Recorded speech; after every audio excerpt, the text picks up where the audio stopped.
ನಮಸ್ಕಾರ ಸ್ನೇಹಿತರೆ, ನನ್ನ ಯೂಟ್ಯೂಬ್ ಚಾನಲ್ ವೀಕ್ಷಕರಿಗೆ. ನಾನಿವತ್ತು KSRTC ಹಾಗೂ NWKSRTC ವಾಯುವ್ಯ ಕರ್ನಾಟಕದಲ್ಲಿ ಏನು ನಡೀತಾ ಇದೆ ಚಾಲನಾ ವೃತ್ತಿ ಪರೀಕ್ಷೆ.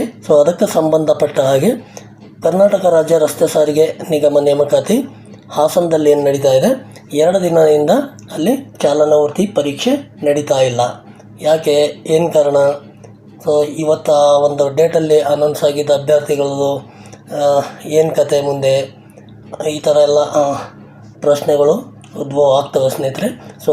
ಫಸ್ಟ್ ನೋಡೋದಾದರೆ ದಿನಾಂಕ 3/3/2025ರಿಂದ ಏನು ಹೊಸದೊಂದು ಲಿಸ್ಟ್ ಏನು ಕರೆದಿದ್ದರು 3000 ಅಭ್ಯರ್ಥಿಗಳು. ಅದಕ್ಕೆ ಸಂಬಂಧಪಟ್ಟ ಹಾಗೆ 3ನೇ ತಾರೀಕಿಗೆ ಚಾಲನಾ ವೃತ್ತಿ ಪರೀಕ್ಷೆ ನಡೀತಾ ಇರಬೇಕಾದ್ರೆ ಬೆಳಗ್ಗೆ ಏನಾಯಿತು ಅಂದರೆ ಸೆನ್ಸರ್ಗಳು ವರ್ಕ್ ಮಾಡ್ತಾಯಿಲ್ಲ ಸರಿಗೆ. ಸೆನ್ಸರ್ಗಳು ಏನು ವರ್ಕ್ ಮಾಡ್ತಾಯಿಲ್ಲ ಅಂತಂದರೆ ಅಲ್ಲಿ ಚಾಲನಾ ವೃತ್ತಿ ಪರೀಕ್ಷೆ ತೊಗೊಳ್ಳೋಕೆ ಆಗೋಲ್ಲ. ಅದರಿಂದ ಅಲ್ಲೇನು ಮಾಡಿದ್ರು ಅಂದರೆ ಟೆಕ್ನಿಕಲ್ ಟೀಮು, ಎಲೆಕ್ಟ್ರಿಷಿಯನ್ ಟೀಮ್ ಏನು ಮಾಡಿದ್ರು ಅಂದರೆ ಸೆನ್ಸರ್ದು ಎಲ್ಲೆಲ್ಲಿ ಪ್ರಾಬ್ಲಮ್ ಆಗಿದೆ ಅದು ಚೆಕ್ ಮಾಡ್ಕೊತ ಹೋಗ್ತಾ ಇದ್ದರೆ ಅವರಿಗೆ 3ನೇ ತಾರೀಕಿಗೆ ಆ ಒಂದು ಪ್ರಾಬ್ಲಮ್ ಕ್ಲಿಯರ್ ಮಾಡೋಕ್ಕೆ ಆಗಲಿಲ್ಲ. ಜೊತೆಗೆ 4ನೇ ತಾರೀಕು ಕೂಡ ಅವರು ಕಂಟಿನ್ಯೂ ಆ ಒಂದು ಸೆನ್ಸರ್ನ ಪ್ರಾಬ್ಲಮ್ ಕ್ಲಿಯರ್ ಮಾಡೋಕ್ಕೆ ಅವರು ಪ್ರಯತ್ನ ಮಾಡ್ತಾಯಿದ್ದಾರೆ.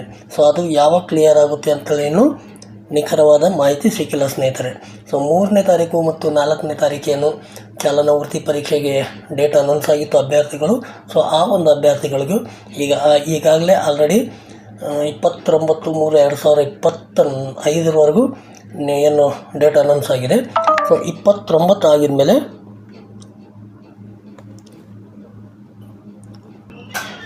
ಸೊ 29ನೇ ತಾರೀಕು ಆಗಿದ್ಮೇಲೆ ನೆಕ್ಸ್ಟ್ ಏನು ಉಳ್ಕೊಂಡಿದ್ದಾರೋ ಅಭ್ಯರ್ಥಿಗಳು ಇನ್ನೊಂದು ಲಿಸ್ಟ್ ಏನು ಬಿಡ್ತಾರಲ್ವ, ಆ ಒಂದು ಲಿಸ್ಟ್ ಬಿಡೋಕ್ಕಿಂತ ಮುಂಚೆ ಈ ಒಂದು ಎಷ್ಟು ದಿನ ಈಗ ಏನು ಸರ್ವಿಸ್ ನಡೀತಾ ಇದೆ ಒಂದು ಸೆನ್ಸರ್ದು, ಅಷ್ಟು ದಿನದ ಅಭ್ಯರ್ಥಿಗಳು.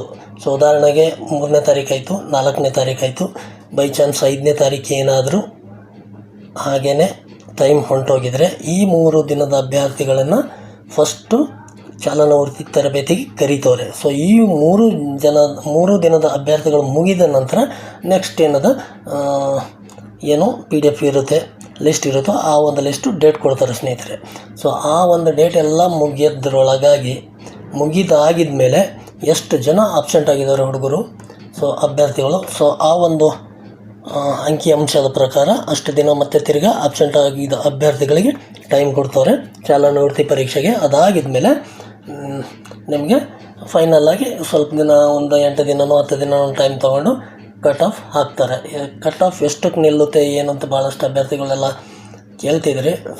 ಹಿಂದೆ ಸುಮಾರು ಕಟ್ ಆಫ್ ಬಗ್ಗೆ ಎಲ್ಲ ಭಾಳಷ್ಟು ಸ್ನೇಹಿತರು ಕೂಡ ಹೇಳಿದ್ದಾರೆ, ನಾನು ಕೂಡ ನಿಮ್ಗೆ ಹೇಳಿದ್ದೀನಿ. ನಮ್ಮ ಒಂದು ಅಂದಾಜಿನ ಪ್ರಕಾರ 40+ ಆಗಿದ್ದರೆ ನಾವು ಒಂದು ಭರವಸೆ ಇಟ್ಕೊಳ್ಬಹುದು. ಯಾಕಂದರೆ ವಾಯುವ್ಯ ಸಾರಿಗೆ ಹಾಗೂ KSRTCಯಲ್ಲಿ ಒಂದು 60-70% ಅಭ್ಯರ್ಥಿಗಳು ಅಪ್ಲಿಕೇಶನ್ ಹಾಕಿದ್ದಾರೆ. ಅಲ್ಲೂ ಕೂಡ ಟ್ರ್ಯಾಕ್ ಟೆಸ್ಟ್ ಕೊಟ್ಟು ಬಂದವರು, ಇಲ್ಲೂ ಕೂಡ ಟ್ರ್ಯಾಕ್ ಟೆಸ್ಟು ಕೊಟ್ಟಿದ್ದಾರೆ ಮತ್ತು ಕೊಡ್ತಾ ಇದ್ದಾರೆ. ಆದ್ದರಿಂದ ಅವರು ಅಲ್ಲಿ ಕೂಡ ಆಯ್ಕೆಯಾಗಿ ಮತ್ತು ಇಲ್ಲಿ ಕೂಡ ಆಯ್ಕೆಯಾಗಿ 2 ಜಾಗದಾಗ ಆಯ್ಕೆಯಾಗಿದ್ದರೆ ಅವರು ಒಂದೇ ಹುದ್ದೆಯನ್ನು ಪಡಿಬೇಕಾಗುತ್ತೆ. ಅದಕ್ಕೆ ಅಲ್ಲಾದರೂ ಅಬ್ಸೆಂಟ್ ಆಗಬೇಕು, ಇಲ್ಲಾದರೂ ಅಬ್ಸೆಂಟ್ ಆಗಬೇಕು. ಅಲ್ಲಿ ಅಬ್ಸೆಂಟ್ ಆಗಿದ್ದರೆ ಅಲ್ಲೇನಾಗುತ್ತೆ, ಅದೇ ಥರನೇ ಒಂದು 1000 ಅಭ್ಯರ್ಥಿಗಳು 2 ಕಡೆ ಸೆಲೆಕ್ಟ್ ಆಗಿದ್ರು ಅಂತ ಹೇಳ್ಕೊಳ್ಳಿ. 1000 ಅಭ್ಯರ್ಥಿಗಳು 2 ಕಡೆ ಸೆಲೆಕ್ಟ್ ಆಗಿದ್ದರೆ ಒಂದು ಕಡೆ ಮಾತ್ರ ಡ್ಯೂಟಿಗೆ ಹೋಗ್ತಾರೆ, ಇನ್ನೊಂದು ಕಡೆ ಶಾರ್ಟೇಜ್ ಆಗುತ್ತೆ. ಅದರಿಂದ ಫಸ್ಟ್ 2 ಕಟ್ ಆಫ್ ಲಿಸ್ಟ್ಗಳು 2ಕ್ಕೂ 45+ ಅಂದ್ಕೊಳ್ಳಿ, 42, 43 ಇದು ಕ್ಯಾಟಗಿರಿಗೆ ಬರುತ್ತೆ. ಅದು ಜನ್ರಲಾಗಿ ಹೇಳಬೇಕಾದ್ರೆ 45ಗೆ ನಿಲ್ಲುತ್ತೆ ಅಂದ್ಕೊಳ್ಳಿ 2 ಕಡೆ ಫಸ್ಟ್ ಲಿಸ್ಟು. ಆಮೇಲೆ ಅವ್ರವ್ರಿಗೆ ಯಾರ್ಯಾರಿಗೆ ಆಯ್ಕೆ ಆಗಿದ್ರೆ ಅವರಿಗೆಲ್ಲ ಕರ್ಕೊಂಡು ಅವರು ಡಾಕ್ಯುಮೆಂಟ್ ವೆರಿಫಿಕೇಷನ್ ಮಾಡಿ ಸೆಲೆಕ್ಷನ್ ಮಾಡ್ಕೋತಾರೆ. ಇನ್ನೊಂದು ಕಡೆ ಅವ್ರು ಹೋಗಲ್ಲ, ಯಾವ ಅಭ್ಯರ್ಥಿಗಳು ಹೋಗಲ್ಲ, ಅಲ್ಲಿ ಖಾಲಿ ಇರುತ್ತೆ. ಆವಾಗ ಸೆಕೆಂಡ್ ಲಿಸ್ಟಿಗೆ ಏನಾಗುತ್ತೆ, ಇಮಿಡಿಯೇಟಾಗಿ 40 SC ST ಕ್ಯಾಟಗಿರಿ ಇವೆಲ್ಲ 38, 39 ಈ ಒಂದು ಪೊಸಿಷನ್ ಕೂಡ ನಿಲ್ಲುವ ಸಂಭವಗಳು ಇದ್ದಾವೆ ಸ್ನೇಹಿತರೆ. ಇಷ್ಟೇ ನಿಲ್ಲುತ್ತೆ ಅಂತೇಳಿ ಖಂಡಿತವಾಗಿ ಯಾವುದೇ ಕಾರಣಕ್ಕೂ ಹೇಳಲ್ಲ. ಅಂದಾಜು ಪ್ರಕಾರ ಮಾತ್ರ ನಾವು ಹೇಳೋಕ್ಕೆ ಇಷ್ಟಪಡ್ತೀನಿ ಸ್ನೇಹಿತರೆ. ನೋಡೋಣ ಮುಂದೆ ಕಾದು. ಅದೇ ರೀತಿ ಈ ವಾಯುವ್ಯ ಕರ್ನಾಟಕ ರಸ್ತೆ ಸಾರಿಗೆ ಸಂಸ್ಥೆಯಲ್ಲಿ ಏನು ನಡೀತು ಇವತ್ತು ಚಾಲನಾ ವೃತ್ತಿ ಪರೀಕ್ಷೆ. ಸೊ ಯಾವ ಥರ ಅಲ್ಲಿ ಅಂಕ ಪಡೆದಿದ್ದಾರೆ ಹುಬ್ಬಳ್ಳಿ ಮತ್ತು ಹುಮನಾಬಾದಲ್ಲಿ ನೋಡೋಣ ಸ್ನೇಹಿತರೆ. ನನ್ನ ಚಾನಲ್ಗೆ ಇನ್ನೂ ಯಾರ್ಯಾರು ಸಬ್ಸ್ಕ್ರೈಬ್ ಮಾಡ್ಕೊಂಡಿಲ್ಲ ದಯವಿಟ್ಟು ಸಬ್ಸ್ಕ್ರೈಬ್ ಮಾಡ್ಕೊಳ್ಳಿ ಸ್ನೇಹಿತರೆ. ಯಾಕಂದರೆ ಈ ಥರದ ಹೊಸ ಹೊಸ ಅಪ್ಡೇಟ್ಗಳು ನಿಮಗೆ ಸಿಗ್ತಾ ಹೋಗ್ತವೆ ಅಂತ ಹೇಳುತ್ತಾ. ಸೊ ನೋಡೋಣ ಬನ್ನಿ ವಾಯುವ್ಯ ಸಾರಿಗೆಯಲ್ಲಿ ಏನು ನಡೀತು ಇವತ್ತು 4ನೇ ತಾರೀಕು ಅಂತೇಳಿ. ಸೊ ನೋಡ್ಬೋದು ಸ್ನೇಹಿತರೆ, ವಾಯುವ್ಯ ಕರ್ನಾಟಕ ರಸ್ತೆ ಸಾರಿಗೆ ಸಂಸ್ಥೆ ಕೇಂದ್ರ ಕಚೇರಿ ಹುಬ್ಬಳ್ಳಿಯಲ್ಲಿ ನಡೆದ ಚಾಲನಾ ವೃತ್ತಿ ಪರೀಕ್ಷೆ. ಸೊ ನೋಡಿ, ಹುಬ್ಬಳ್ಳಿಯಲ್ಲಿ ನಡೆದ ಚಾಲನಾ ವೃತ್ತಿ ಪರೀಕ್ಷೆ ಮಾರ್ಚ್ 4ನೇ ತಾರೀಕು. ನೀವು ನೋಡ್ತಾ ಹೋಗ್ಬೋದು ಯಾವ ರೀತಿಯಲ್ಲಿ ರಿಸಲ್ಟ್ ಬರ್ತಾಯಿದೆ ಹುಬ್ಬಳ್ಳಿಯಲ್ಲಿ, ಜೊತೆಗೆ ಹುಮನಾಬಾದಲ್ಲಿ ಯಾವ ರೀತಿ ಬರ್ತಾಯಿದೆ ಅಂತೇಳಿ ನೀವು ನೋಡ್ಕೋಬೋದು ಸ್ನೇಹಿತರೆ. ಟೋಟಲಾಗಿ ನಾನು ನಿಮ್ಗೆ ಹೇಳ್ತೀನಿ ಆಮೇಲೆ.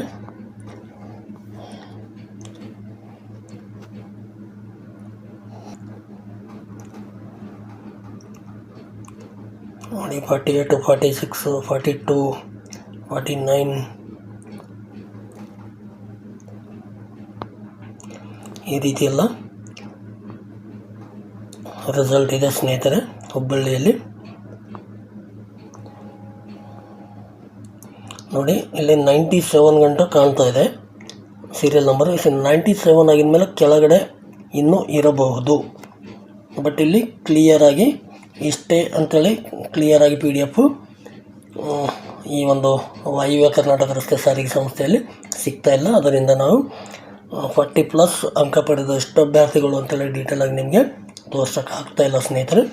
ಸೊ ನೋಡ್ಬೋದು, ನಾವೀಗ ಹುಬ್ಬಳ್ಳಿ ನೋಡಿದೀವಿ, ಹುಮನಾಬಾದ್ ಕೂಡ ನೋಡೋಣ. ಸೊ ನೋಡ್ಬೋದು ಸ್ನೇಹಿತರೆ, ಹುಮನಾಬಾದು ದಿನಾಂಕ 4ನೇ ಮಾರ್ಚು. ನೋಡ್ತಾ ಹೋಗ್ಬೋದು 37, 36, 43, 46, 48, 44.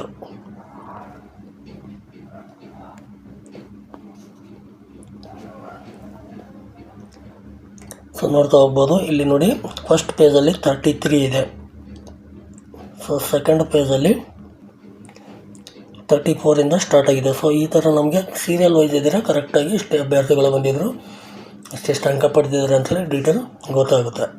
ಬಟ್ ಅಲ್ಲಿ ಕಟ್ ಆಗಿದರೆ ನಮಗೆ ಕ್ಲಿಯರ್ ಆದ ಮಾಹಿತಿ ಕೊಡೋದು ಕಷ್ಟ ಆಗುತ್ತೆ ಸ್ನೇಹಿತರೆ. ಸೊ ನೋಡ್ತಾ ಹೋಗ್ಬೋದು ನೀವು.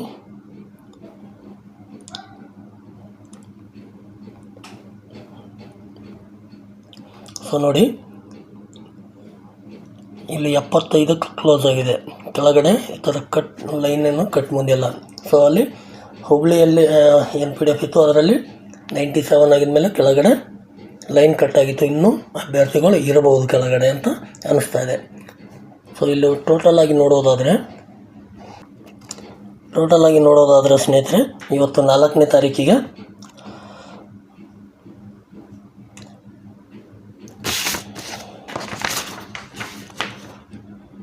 ಹುಬ್ಬಳ್ಳಿಯಲ್ಲಿ ಟೋಟಲು 97 ಜನ ಹಾಜರಾಗಿದ್ದರು. ಅಂದರೆ ಈ ಒಂದು PDF ಒಂದು ನಾನು ನೋಡ್ತಾ ಇದ್ದೀನಿ, ಕೆಳಗಡೆ ಕಟ್ಟಾಗಿದ್ದು ಸಿಗ್ತಾಯಿಲ್ಲ. ಸೊ ಕೆಳಗಡೆ ಏನಾರ ಅಭ್ಯರ್ಥಿಗಳು ಬಂದರೆ ಇದ್ದಿದ್ರೆ ಅಂತಂದರೆ ಅದು ಕಾಣಿಸ್ತಾ ಇಲ್ಲ. ಸೊ ನಮಗೆ ಕಾಣಿಸೋ ಪ್ರಕಾರ ನಾನು ಹೇಳ್ತಾ ಇದ್ದೀನಿ, 97 ಅಭ್ಯರ್ಥಿಗಳು ಹಾಜರಾಗಿದ್ದರು. ಅದರಲ್ಲಿ 64 ಅಭ್ಯರ್ಥಿಗಳು 40+ ಅಂಕ ತೊಗೊಂಡಿದ್ದಾರೆ. 40+ ಅಂಕ ತೊಗೊಂಡಿದ್ದರು. ಟೋಟಲು 64 ಅಭ್ಯರ್ಥಿಗಳು. ಇಲ್ಲಿ ಆ್ಯಾವ್ರೇಜ್ ನೋಡೋದಾದರೆ ಹುಬ್ಬಳ್ಳಿಯಲ್ಲಿ ಆ್ಯಾವ್ರೇಜ್ ನೋಡೋದಾದರೆ 100ಕ್ಕೆ 66%. ಅಂದರೆ 100 ಜನ ಬಂದರೆ ಚಾಲನಾ ವೃತ್ತಿ ಪರೀಕ್ಷೆಗೆ 100 ಜನ ಬಂದರೆ 66 ಜನ 40+ ಅಂಕ ತೊಗೊತಾ ಇದ್ದಾರೆ. ಜೊತೆಗೆ ಹುಮನಾಬಾದ್ ನೋಡೋದಾದರೆ ಸೊ ಇವತ್ತು ಅಂದರೆ 4/3/2025 4ನೇ ತಾರೀಕಿಗೆ ಟೋಟಲ್ 75 ಅಭ್ಯರ್ಥಿಗಳು ಹಾಜರಾಗಿದ್ದರು. ಅದರಲ್ಲಿ 33 ಜನ 40+ ಅಂಕ ತೊಗೊಂಡಿದ್ದಾರೆ ಸ್ನೇಹಿತರೆ. 33 ಜನ 40+ ಅಂಕ ತೊಗೊಂಡಿದ್ದಾರೆ. ಸೊ ಇಲ್ಲಿ ಎವರೇಜ್ ನೋಡೋದಾದರೆ 100ಕ್ಕೆ 44% ಮಾತ್ರ ಬರ್ತಾ ಇದೆ. ಸೊ ಅಲ್ಲಿ ಬರ್ತಾ ಇದೆ ಹುಬ್ಬಳ್ಳಿಯಲ್ಲಿ 66, ಇಲ್ಲಿ ಬರ್ತಾ ಇದೆ 44. ಇಲ್ಲಿಂದ 22% ವ್ಯತ್ಯಾಸ ಆಗ್ತಾ ಇದೆ. ಸೊ ಆದ್ದರಿಂದ ಆದಷ್ಟು ಹುಮನಾಬಾದ್ ಟ್ರ್ಯಾಕಿಗೆ ಯಾವ ಅಭ್ಯರ್ಥಿಗಳು ಹೋಗ್ತಿರೋ ಸೊ ನೀವು ಆದಷ್ಟು ಎಷ್ಟಾಗುತ್ತೋ ಅಷ್ಟು ನಿಮ್ಮ ಒಂದು ಇದರಿಂದ ಆದಷ್ಟು ಚಾಲನಾ ತರಬೇತಿ ಚೆನ್ನಾಗಿ ತಗೊಳ್ಳಿ, ಚೆನ್ನಾಗಿ ಮಾರ್ಕ್ಸ್ ಪಡೀರಿ ಅಂತ ಹೇಳೋಕ್ಕೆ ಬಯಸ್ತೀನಿ ಸ್ನೇಹಿತರೆ. ಯಾಕಂದರೆ ಒಂದೊಂದು ಅರ್ಧರ್ಧ ಮಾರ್ಕ್ಸ್ ಕೂಡ ಭಾಳ ಇಂಪಾರ್ಟೆಂಟ್ ಆಗುತ್ತೆ. ಸ್ವಲ್ಪ ಹುಮನಾಬಾದ್ ಟ್ರ್ಯಾಕ್ ಸ್ವಲ್ಪ ಟಫ್ ಆಗಿದೆ ಅಂತ ಅನಿಸ್ತಾ ಇದೆ. ಸೊ ಅದರಿಂದ ಈಗ ಇಲಾಖೆಯವರು ಯಾವ ಟ್ರ್ಯಾಕ್ ಸೆಲೆಕ್ಷನ್ ಮಾಡ್ತಾರೋ ನಮ್ಗೆ ಆ ಟ್ರ್ಯಾಕಿಗೆ ಹೋಗಲೇಬೇಕು ಅನಿವಾರ್ಯ ಇರುತ್ತೆ. ಆದ್ದರಿಂದ ನೀವುಗಳು ಆದಷ್ಟು ಚಾಲನಾ ತರಬೇತಿ ಪಡ್ಕೊಂಡು ಸೊ ಡ್ರೈವರ್ ಆಗಿದ್ಮೇಲೆ ಯಾವುದು ಆದ್ರೇನು ಬೆಟ್ಟ ಆದ್ರೇನು ಗುಡ್ಡ ಆದ್ರೇನು ಗಾಡಿ ಓಡಿಸ್ಲೇಬೇಕಲ್ವ. ಸೊ ಆದ್ದರಿಂದ ನಮಗೆ ಯಾವ ಟ್ರ್ಯಾಕ್ ಕೊಟ್ರೇನು ನಾವು ಚೆನ್ನಾಗಿ ಒಳ್ಳೆಯ ಅಂಕ ಪಡಿಬೇಕು ಅಂಥೇಳಿ ಪ್ರಯತ್ನ ಪಡಿ ಸ್ನೇಹಿತರೆ ಅಂತ ಹೇಳುತ್ತಾ.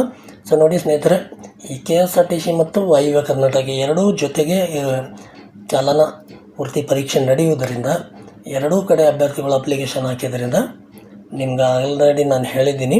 ಸೊ ಈ ಥರ ಕಟ್ ಆಫ್ ಹಾಕ್ತಾರೆ. ಎರಡೂ ಕೈ ಮ್ಯಾಕ್ಸಿಮಮ್ 45 ಅಲ್ಲಿ ಕಟ್ ಆಫಲ್ಲೇ ಎಲ್ಲ ನಿಂತರೆ ಸೊ ಜೊತೆಗೆ ಸೆಕೆಂಡ್ ಲಿಸ್ಟಲ್ಲಿ ಎರಡೂ ಒಂದು ಇಲಾಖೆಯಲ್ಲಿ ಕಟ್ ಆಫ್ ಡೌನ್ ಆಗಿಬಿಡುತ್ತೆ.